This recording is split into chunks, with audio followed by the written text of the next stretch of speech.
Okay, we're talking about the tracker identification microchip.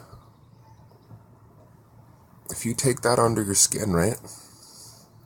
That's cool. You'll be able to shop, you'll be able to spend your money or open a business or whatever have you, right?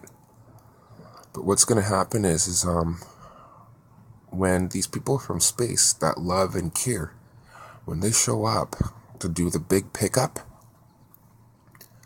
for the big party, you're not going to be invited because you've already made your karmic decision to promote society, to promote the monetary system by taking the tracker identification mark under your skin. It's quite likely that they're going to leave you on this earth to,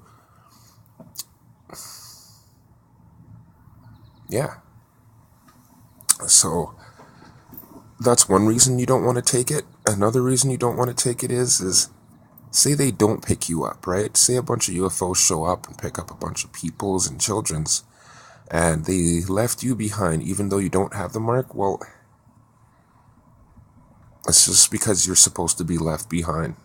That's exactly what's supposed to happen. Keep in mind, a lot of these people can see through the fourth dimension, so they can already see the path of destiny per move or per what you say, which way you decide to walk when you exit your house. There's all these possibility streams that are going on, multiple. Or maybe if you're lucky and you did take the tracker identification chip, maybe some people from space will still take you, or maybe there's different groups of people from space. Basically, if you're going to take a mark that identifies you, it means you're like cattle and you belong to something. So that's basically how, you'd be living. But if you're like, no, you stand for freedom and love and care and life and stuff, it might be rough near the time of the event, because what's going to happen with us is what about the time we run? We would have to take off into the woods and live as permaculture tribes. And then we'd have to learn very quickly how to develop our own medicines, how to grow all these different plants, and a lot of that stuff's going on right now, and a bunch of people want to go out and get their own property. What I would suggest is you want to find other people that feel the same and get together with them and share hold on that property while we're still using cash. If I can get this immaculate band together before the issuing of the mark, what I would spend that money on is a permaculture mansion just out there off some highway that's on some mountain, just out there. And what we would do there is we would definitely be growing our own foods. We'd have chickens. We would farm bugs off of our compost and then feed those bugs to our chickens and whatever have you. It would be an indoor ecosystem that's permaculture.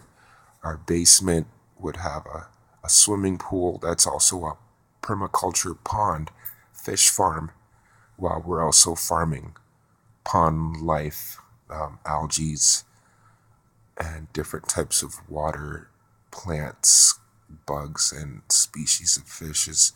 In one of the basements of this mansion, we'd also have a mushroom farm.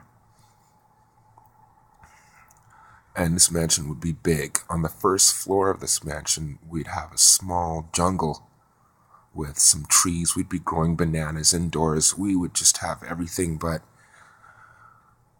it's not about money. It's about people coming together and sharing their awareness, sharing your specialized interests, skills, to promote the world that we would have preferred to be living in, and to show ourselves the world that we would prefer to reincarnate in.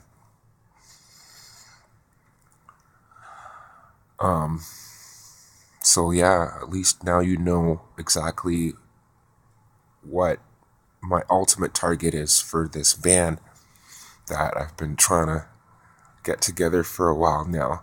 I'm not the world's best singer. I'd say my singing is just like average, and being that I'm still smoking tobacco, I'd personally say my singing is just a little bit below average, which is still good enough because there's some people putting out tracks and albums that, you know what I'm saying?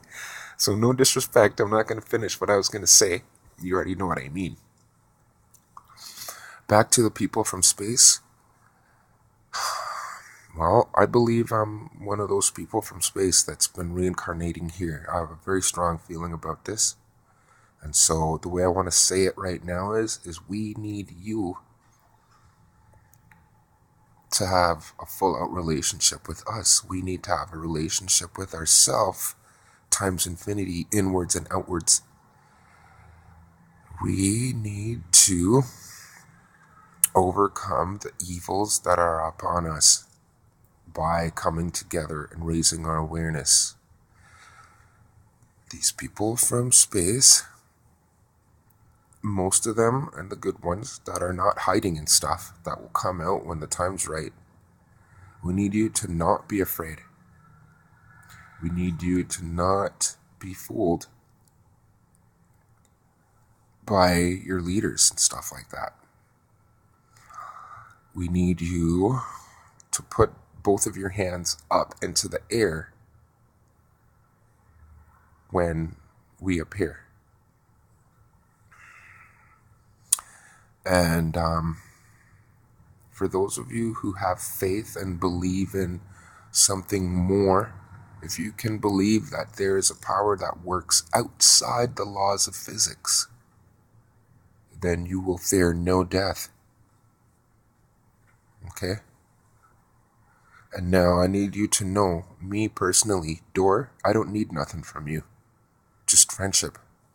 Friendship is priceless. It's all about relationships so that we can accommodate love, because it's all about love. Love is the source creator of everything. Love is the first dimension in which all the dimensions are built off, just as the rainbow comes from the white light.